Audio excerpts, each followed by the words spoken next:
अस्सलामुअलैकुम everyone, I hope you all are fine and blessed by the grace of almighty Allah.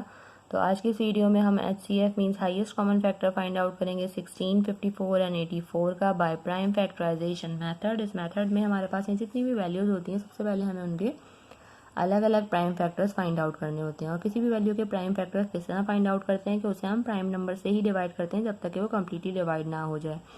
तो यहाँ हमारे पास 16 है जो कि सबसे स्मॉलेस्ट प्राइम नंबर 2 से इजीली डिवाइड हो सकता है। तो हम इसे 2 से डिवाइड करना स्टार्ट करेंगे। 2 के टेबल में 16 आता है 8 पे, ये वैल्यू अभी भी 2 से डिवाइड होगी तो 2 से ही डिवाइड करेंगे। 2 के टेबल में 8 आता है 4 पे, 2 के टेबल में 4 आता है 2 पे, और 2 के टेबल में 2 आता है 1 पे। 16 कम्प्लीटली डिवाइड हो चुका है यहाँ हमारे पास। अब हम नेक्स्ट वैल्यू को इसी तरह डिवाइड करेंगे जो कि है 54। 54 के लास्ट में इवन नंबर है, यानी कि ये वैल्यू भी हमारे स्मॉलेस्ट प्राइम नंबर 2 से ही डिवाइड होगी। लेकिन 2 के टेबल में 5 नहीं आता, उससे छोटा नंबर 4 आता है 2 पे। 1 जो रिमाइंडर है वो चला गया 4 के पास और ये बन गया 14। 2 के टेबल में 14 बिल्कुल आता है 7 पे। यहाँ अब 27 आ चुका है, ये वैल्यू 2 से डिवाइड नहीं हो सकती, इसलिए इसे हम करेंगे 3 से डिवाइड, क्योंकि ये 27 है और 3 के टेबल में 27 आता है 9 पे। इस वैल्यू का अभी भी हमने 3 से डिवाइड करना है, क्योंकि 3 के टेबल में 9 आता है 3 पे और 3 के टेबल में 3 आता है 1 पे।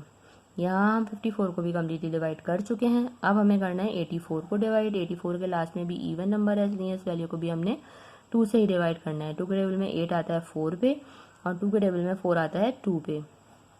अभी भी ये वैल्यू 2 से डिवाइड हो सकती है तो 2 से ही डिवाइड करेंगे। 2 के टेबल में 4 आता है 2 पे और 2 के टेबल में 2 आता है 1 पे। यहाँ पर अब 21 आ चुका है, ये वैल्यू अब 2 से डिवाइड नहीं हो सकती, ये वैल्यू अब 3 से डिवाइड होगी तो हम इसे 3 से डिवाइड करेंगे। 3 के टेबल में 21 आता है 7 पे। उसके बाद 7 को हमें यहाँ 7 से ही डिवाइड करना है, क्योंकि 7 के टेबल में 7 आता है 1 पे।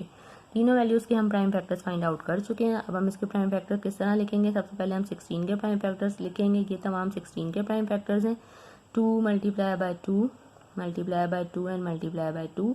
अब हम लिखेंगे 54 के प्राइम फैक्टर्स जो कि हैं 2 multiply by 3 multiply by 3 and multiply by 3। उसके बाद हम लिखेंगे 84 के प्राइम फैक्टर्स जो कि हैं 2 multiply by 2 multiply by 3 and multiply by 7। अब हम देखेंगे इन तीनों में ऐसे कौन से हमें फैक्टर्स नज़र आ रहे हैं जो कि सेम है, जो कि कॉमन है। सबसे पहले ये हमें 2 का पेयर बनता हुआ नज़र आ रहा है। 2 का पेयर बना है, पेयर बन के बाहर आ गया, हमने एक बार लिखा।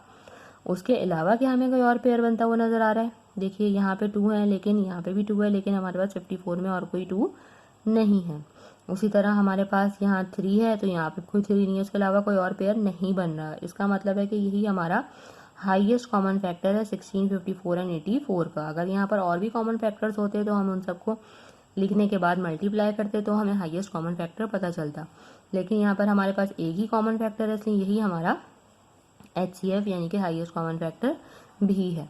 आई होप कि वीडियो आपको अच्छे से समझ आई है। अगर ये वीडियो आपको पसंद आई है तो इसे लाइक और शेयर ज़रूर करें और मेरे चैनल को भी सब्सक्राइब करें। इंशाल्लाह बहुत जल्द मिलती हूँ आपसे अपनी नेक्स्ट वीडियो में। अपना बहुत ख्याल रखिएगा। अल्लाह हाफिज़।